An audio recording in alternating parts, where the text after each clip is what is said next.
Hey everybody, what's up? This is Ari in the Air. Welcome back to the channel. Stoked you're here today. I've got one of the Euro SIV masters, Heli Schrempf.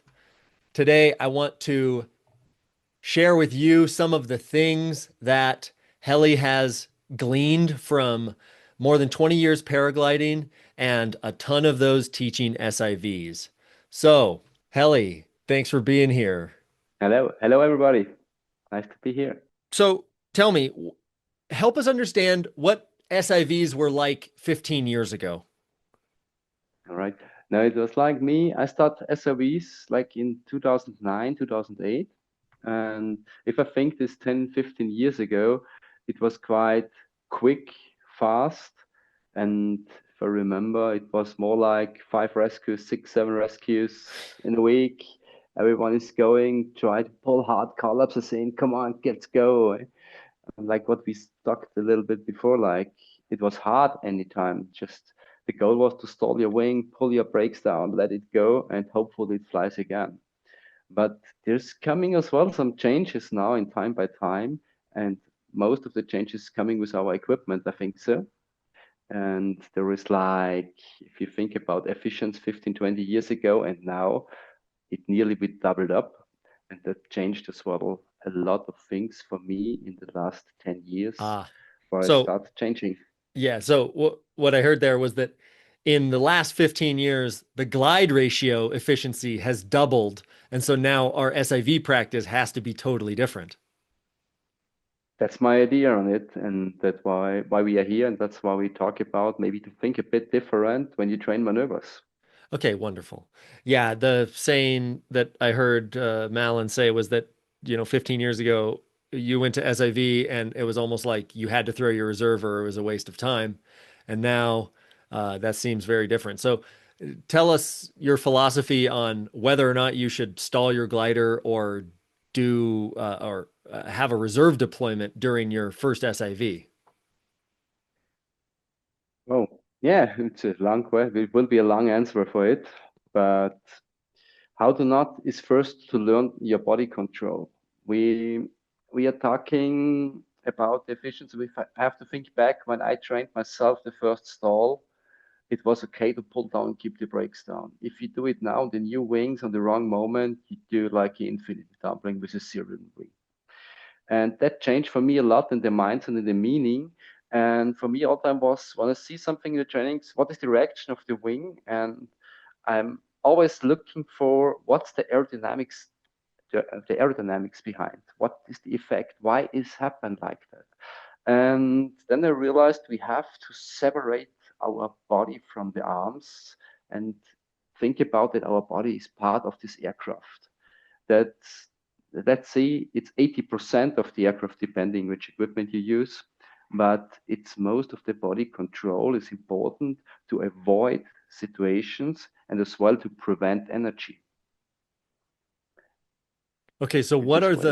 what are the what are the highest leverage concepts of body control that most pilots need to think about to fly safer, better? Then the first thing I think is the is the position what we take in the harness. There are so many different meanings around us, and what for me changed a lot, if I have to look to the materials and harnesses and stuff what we get, about this cross blockings what we have, there was blocking our weight shifting. We say okay, and but in teaching as well, we teach them use more weight shift. That means if it's like if I go into it with my weight shift and my harness blocks me now, why should I shift further? It makes no sense for me. As well, the guys who produced this harness doesn't design it. They think something about it.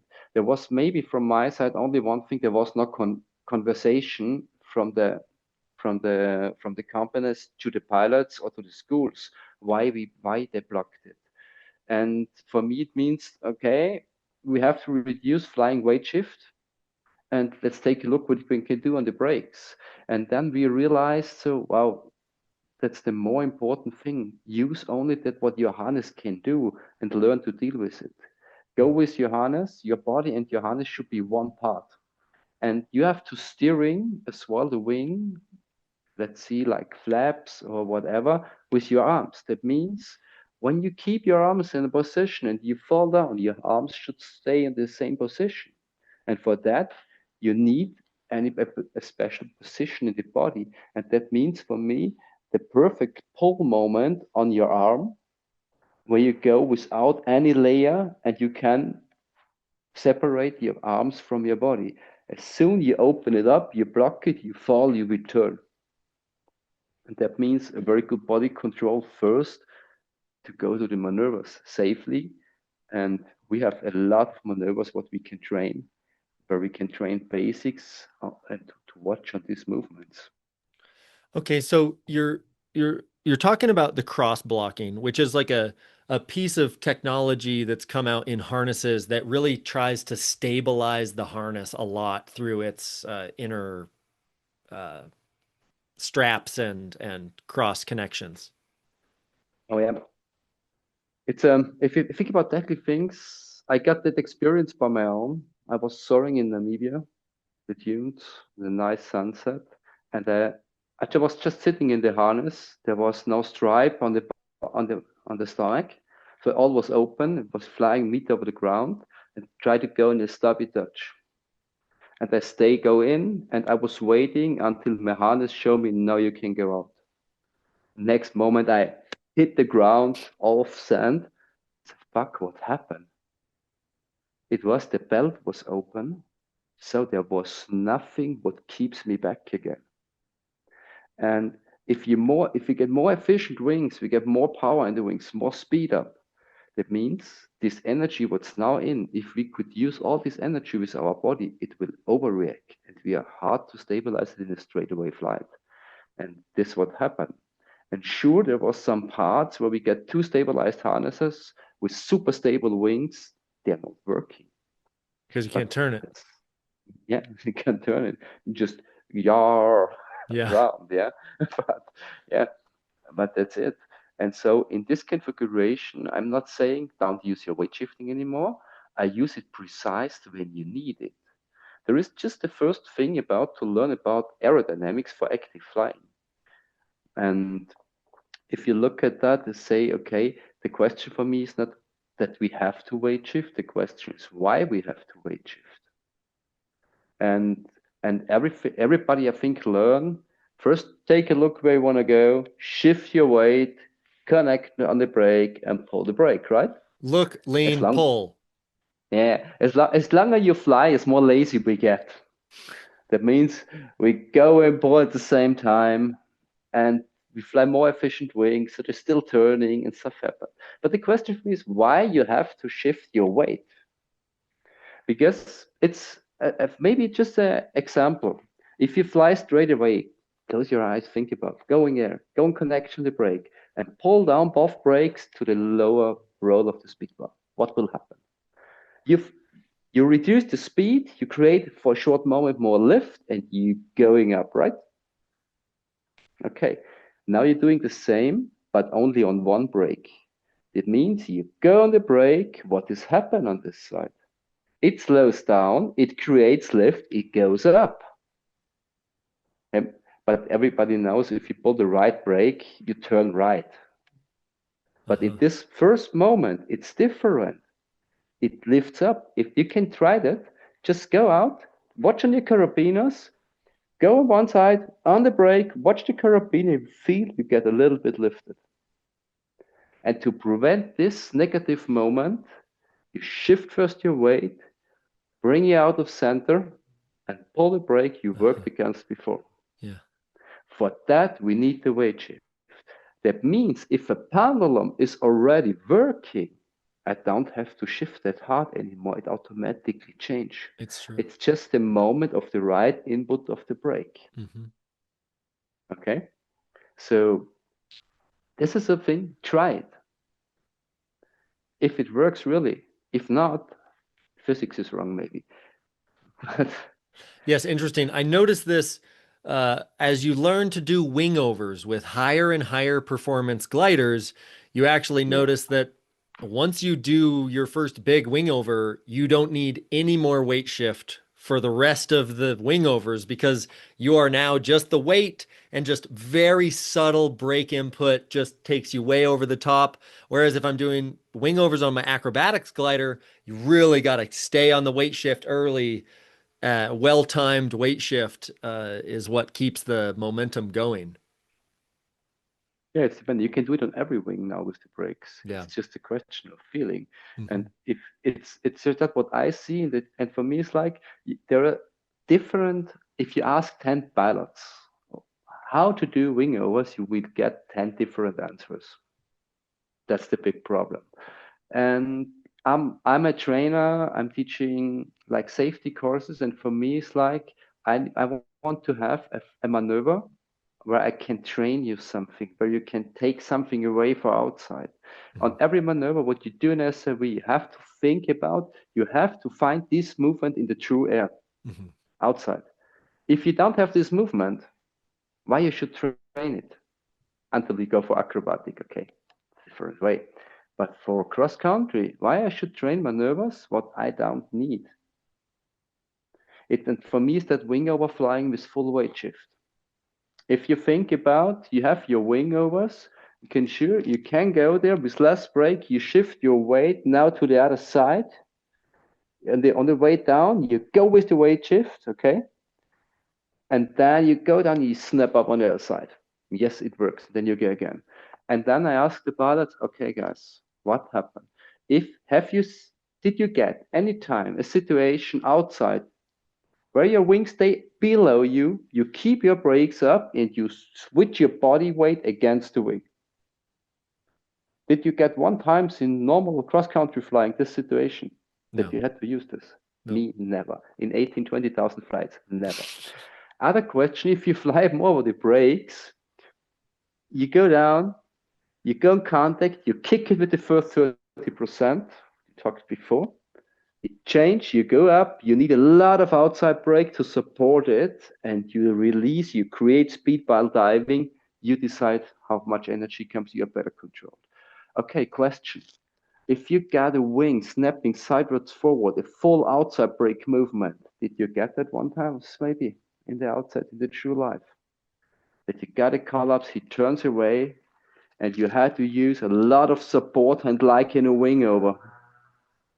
It's the question for me, which maneuver makes more sense to train to have reactions for later? This is maybe one of the maneuvers where you can say, what is the difference? I'm not saying this is not working, the other stuff. I'm saying we don't need it anymore with the efficiency of the wings. And we are more precise to control the brakes. If you look in the two-liners outside now, in the lightweight two-liners, we get super long steering ways like the Enzo. You have to nearly with the new harnesses take a double wrap to fly them. So we get longer steering ways because we want to have an S-shaped profile, like an reflex profile. But this can work. It needs longer steering ways. So we have to be more precise on the brakes, and we have different profiles. They have different reactions, and so we have to find a new learning system how to get keen with our body, because I can see it in every other sport. If you go there, if you do any fight stuff, you train first slow movements to Hmm. use it later on faster. You Hmm. do it on ski, you get slow. First the part, and then take a look, take the videos, what happened, and you base it on the physics. This is the reaction. What can I do with my body, with the stuff what we have to avoid situations? And sometimes it's better to do nothing. We've seen And that. We've sometimes seen that on this there's channel. this, hey, yeah, it's better, hey, come on. But do nothing means as well, if the wing get a collapse, go on it. Because if there would be a potato bag inside with 80 kilos and this wing will collapse, it will go in this side. And this is what we have to learn first to get a little bit trust in it. And when I say in collapses, learn, the learning part of a collapse for me as a trainer is not that collapse. Is to stay relaxed and take a look what happened if you go into it. Take a look what happened if you go against it.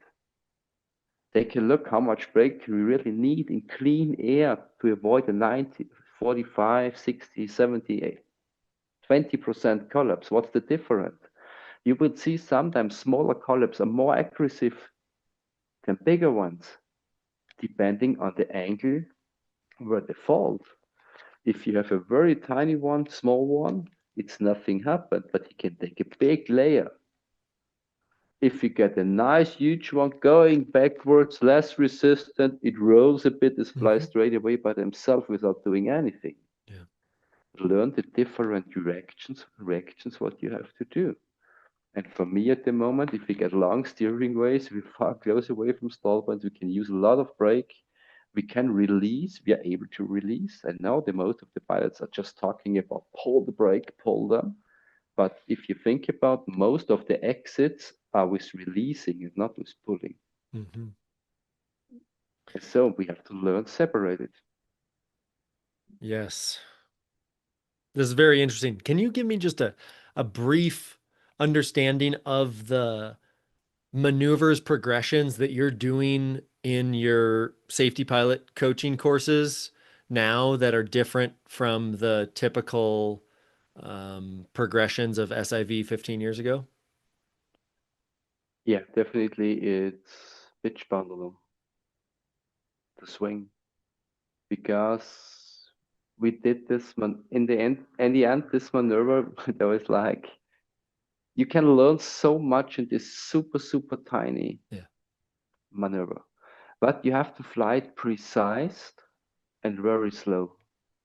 That your body, your brain, your eyes, your feelings in your ears, your orientation get the feeling of the movement in the 3D room, Mm-hmm. especially in the 4D room. What I mean with 4D is, I mean the time. It's not important that I know where I am now, it's important where I am in 1 second. Mm-hmm. Or maybe two. Or if you think about if you do a 90 degrees turn, it's not important where you enter, but sometimes it could be very important where you exit. Yes. Yeah. Yeah, I found that when I went to Turkey and I facilitated the SIV training, that I started doing the pitch pendulum exercises myself on the acro glider, and I was amazed at how different of reactions the glider will do based on the timing of the release of the brakes.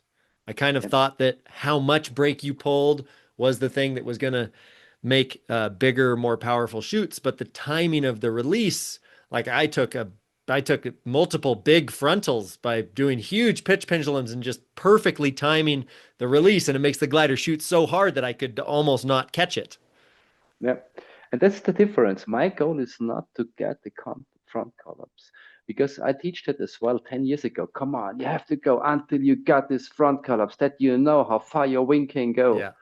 And the last 6, 7 years, I think, hey, if I teach you that, would you on your own say in the true auto, now I let them go until he collapses? Never, Of course not. never. You will catch it as soon you can. So that means which sense, what sense is behind this maneuver? Do it until front collapse. The only thing what now happened with the thin materials is we destroy the wings because it goes in, it snaps over the lines, and that could be not the goal. Uh-huh. So I changed that really to say take as less brake you can, as maximum to the middle of the speed bar, like between the two rolls. That's the brake way you use, not more. And you start very gently, keep it. You go into the wing until you feel your body weight goes on the wing. You start gently bring them forward.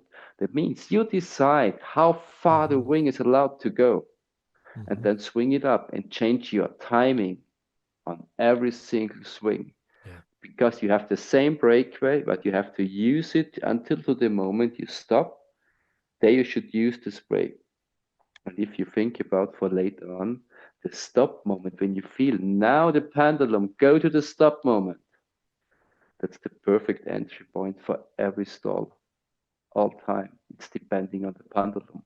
And this is If you can do a clean stall later on, this point, but you have to think about earlier. The same, if you go there, you keep the brakes, you under the wing. That means if you want to let them go from a clean flyback slowly up to let them go forward, you still learn the releasing part. So you can learn flying stalls, entry and exit points on pitch pendulum. Mm-hmm. And you get the feeling of your body. And if Yeah. you learned that, it must be slow. You have to get time for yourself to realize it. Yeah. Yeah. I think that one thing that all of this is resonating with is that it takes time and patience and repetition to really put the foundation of our aircraft is pendulum. Like it just is a pendulum always. And so Always. Yeah. just understanding this pendulum nature and what to expect from it and how to control it, it really doesn't take as scary or as intense or as harsh of maneuvers as it really does like becoming super aware of what's happening on small movements so that you can develop a sense for how the pendulum actually works in the wild, like every day. Yeah. And this is for for this practice for the outside, like because sure, if you want to go fast, you want to go on your answer or your whatever, yeah, and you go fast, you don't want to have these pendulums all the time. Sure, this is to stabilize this and have more efficient, have the Mm-hmm. better line. It's just better glide, But yeah. from this comes a very bad meaning from what I think from physics is a pendulum is bad. Mm. No, it saves us. As long this is working, you have speed and you can do something. If it goes still and it's not working anymore, and the speed is reduced, you get an easy quick spin. If you if it stops in front on both sides, there's a moment. This is not a good moment because if the air mass change, you get collapsed, you could do nothing because you have no tension. Mm-hmm. And so that means as long it swings, you can support it. Think about if you go on speed bar on your two-liner, and then it comes this moment, I have it sometimes like this, and the speed bar snaps out, like and you climb up. You can say, fuck, shit, or can say, thanks for the time. Yeah. I can say, okay, now I have time to release my B risers. I go on Mm-hmm. half a rep of brake, go on contact, and support my wing again. Yep. Is it a good thing or a bad thing? Yeah, and it also shows that, at the highest levels of paragliding, the people who are flying the gliders most efficiently are not touching it as much. Like literally, like they are using less input. They're pulling on the rears less. Like that is when you race in a competition and you notice, oh, Russell Ogden is faster than me, except we're on the same glider, the same harness, same wing loading in the same air, yet he's going faster. So what is he doing that I'm not? Well, it's actually he's not doing something that you are, which is controlling this pitch pendulum that we're kind of afraid of and we think of as bad and we need to like control all the time. Yeah. We don't have. It's more like as better you feel the small pendulums, as earlier you can correct it, as less input you need. Mm-hmm. Yeah. And Interesting. that's easy to that's a explanation. It's easy. If you go for a turn, you're outside and you go back in and you release the brake. How to stabilize the pendulum in the opposite side? You have to brake the same side again, Mm-hmm. right? And as earlier you feel it, as earlier you do that, you keep straight away. Yeah, the less input, the less brake you actually have to pull. So if it's getting not that big, so the communication from him, from his harness, his body to the wing, is just synchronized. And the arms are separated to correct the rest, what's coming from outside, to keep the system in the perfect position. Mhm. It's again this disconnection from the body, what is the aircraft part, and then the arms for the control part. Yeah, of course. Wonderful. Thanks so much for sharing your wisdom here. Hey, you're welcome.